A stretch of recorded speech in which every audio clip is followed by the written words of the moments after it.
A gente não tem como desvincular a dengue do mosquito, né? A dengue ela é considerada uma arbovirose, ou seja, uma virose transmitida por artrópodes, e o mosquito Aedes, que é o principal transmissor, ele é o que é o vetor, né? O que nós chamamos de vetor para a doença. Então, quando a gente fala em dengue, a gente não precisa se preocupar com a transmissão de pessoa para pessoa, a gente tem que se preocupar com a transmissão do mosquito para a gente, né, e para os animais. Então, a principal forma, ou praticamente a única forma de transmissão, com raras exceções, é através da picada do mosquito.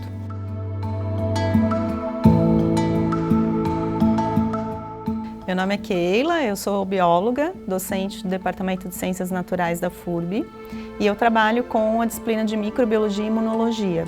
Na microbiologia nós estudamos os micro-organismos, principalmente os relacionados a infecções em humanos e animais, as chamadas zoonoses, mas também os que são específicos para o homem e para os animais. E num contexto de saúde única, onde a gente também avalia a questão do envolvimento do meio ambiente.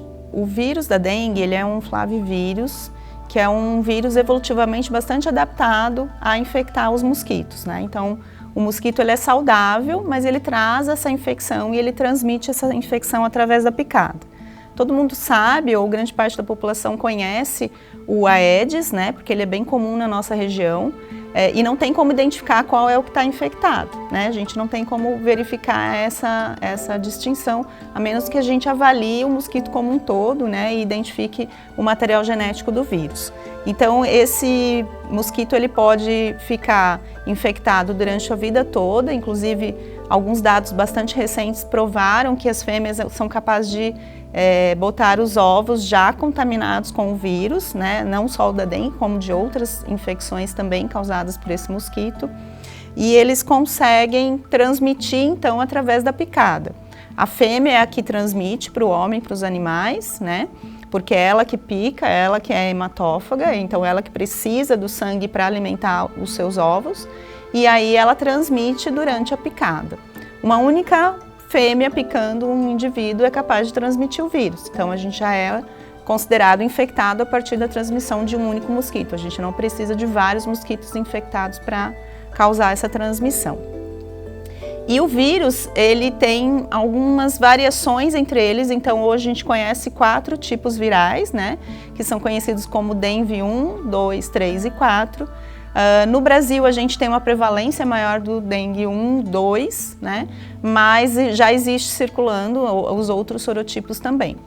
Uma das infecções por um dos sorotipos não protege contra o outro, né, então a gente tem esse problema. Inclusive a questão da vacina ter os 4 sorotipos diferentes do vírus para que a gente possa se proteger dos 4, porque a gente não tem como escolher, né, com qual a gente vai se infectar. O ideal é observar se aparece algum sintoma, né? Qualquer sintoma que seja sugestivo da infecção, a gente deve procurar um médico, né? Nem todo mosquito que vai picar a gente vai transmitir, então a gente não tem como saber, né, se está sendo picado por um mosquito infectado. Mas no surgimento de qualquer sintoma, mesmo mais inespecífico, a gente deve procurar o atendimento médico. O atendimento médico para essas doenças, ele não é pontual, ele é a partir de um acompanhamento, né? Porque nos primeiros dias a pessoa pode ter sintomas bastante inespecíficos e não é o ideal de se fazer a identificação nesses 2, 3, até 5 primeiros dias após a infecção. A comprovação da infecção pelo vírus da dengue, ela começa a partir do 4º, 5º dia. Então, a gente vai testar, né, o sangue dessa pessoa supostamente infectada e a gente vai buscar indícios desse vírus dentro do organismo dela, né? Ou medindo os anticorpos ou medindo a presença do vírus ali dentro. Então, a gente precisa de uns dias para poder fazer esse diagnóstico, por isso, então, que o acompanhamento ele deve acontecer a partir de um médico especializado, né, nesse assunto. Os sintomas mais brandos, né, da dengue estão relacionados com dor no corpo, dor de cabeça, principalmente na região dos olhos, né, que é aquela dor quando você aperta o olho, que a gente chama de retroorbital, febre. Essa febre normalmente ela é ela aparece de início súbito, né? Ela aparece do nada, né? Como a população costuma comentar, e ela é uma febre alta, né? A pessoa fica prostrada, ela tem várias dores pelo corpo, né? Ela fica com bastante dor no corpo, que é o que a gente chama de mialgia, e isso pode ser bem genérico, né? Então, alguns indivíduos ainda podem apresentar um pouco de diarreia, isso pode acontecer também, de vômitos. Em alguns casos a gente vê manchas pelo corpo, e isso inclusive é um dos indícios, né? É um dos sintomas que a gente diz que é um sintoma de alerta, né? Quando essas manchas, esse vermelhão pelo corpo aparece. Então, principalmente quando você aperta, né, a pele da pessoa, aquele vermelho some e ele depois retorna. Então isso daí é um sinal de que o vírus realmente está circulando pelo organismo e que deve ser feito então a busca pelo atendimento médico, né? Esses sintomas que eu falei todos, apesar de serem bastante importantes, eles são considerados da dengue leve, né? A dengue clássica, tá? E a dengue grave, que seria aqueles sintomas mais relacionados com hemorragias, quando acontecem quando aquele paciente precisa de um atendimento um pouco mais hospitalar, né? Onde ele vai precisar de uma internação, ele vai precisar receber uma fluidoterapia, que é o sorinho ali na veia, ele vai precisar de um atendimento mais de perto do médico, né? Então muitas vezes há necessidade de fazer a internação desses pacientes. Nesse contexto, não, mas o ideal é que higienize bem as mãos, né? Passe um álcool ali, um álcool 70 de preferência, e que higienize a região, né? Ou se for no corpo da pessoa, higienizar bem a região e lavar as mãos, isso é o suficiente. Infelizmente, ele pode ser infectado novamente, inclusive com outro sorotipo, como eu falei, a gente tem 4 sorotipos diferentes, né? Então a gente não está imune, inclusive é bem importante esse conhecimento da população, né? Porque a população, para muitas doenças a gente fica imune uma vez que teve, né? Podemos pegar o exemplo da catapora, né? Tive uma vez na vida, não vou ter mais. Isso não acontece para dengue, a gente pode desenvolver a doença mais de uma vez. E existe até uma questão de evolução mais grave nas segundas ou terceiras infecções.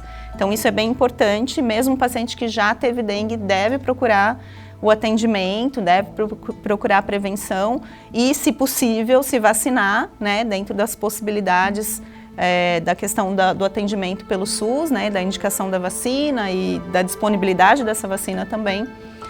Porque ele não está livre da doença, né? Ele tem possibilidade de se infectar. Existe uma resposta imune montada contra aquele vírus, essa resposta imune pode até ser prolongada, mas ela não protege contra os outros sorotipos. Então a gente não tem como garantir que esse paciente nunca mais vai ter a doença.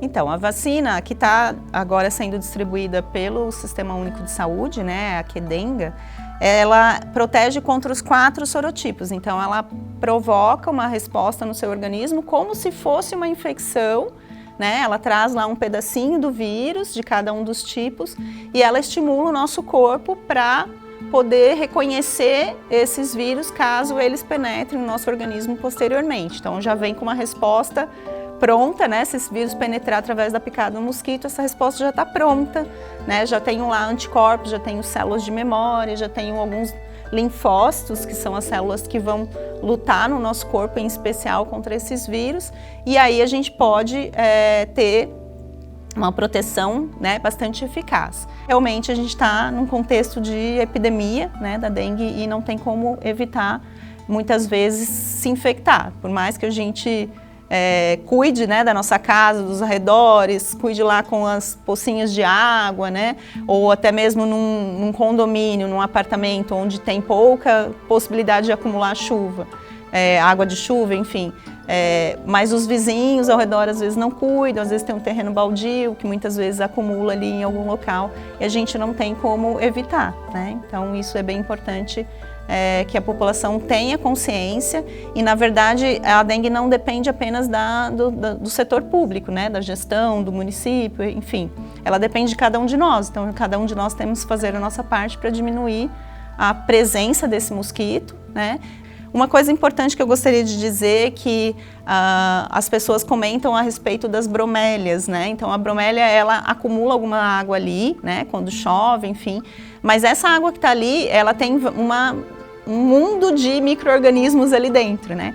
E esses micro-organismos, eles se consomem de larvas de mosquitos. Então, a bromélia, ela não é um ponto importante na prevenção da dengue, né? Então, não adianta eu querer eliminar, extirpar todas as bromélias do meio ambiente, que isso não vai fazer com que os mosquitos deixem de se proliferar, tá? Então, é bem importante cuidar com isso.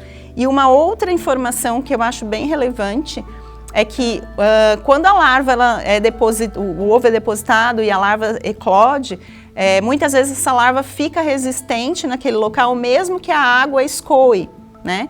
Então, assim, quando a gente vê um recipiente que tem a larva, a gente jogar essa água fora não é o suficiente. A gente tem que lavar com água sanitária aquele recipiente ou aquele ambiente para realmente matar aquela larva. Porque se horas depois ou dias depois chover de novo e acumular de novo a água naquele local, essa larva vai se mobilizar novamente, vai se transformar em mosquito e a gente continua com o problema da dengue.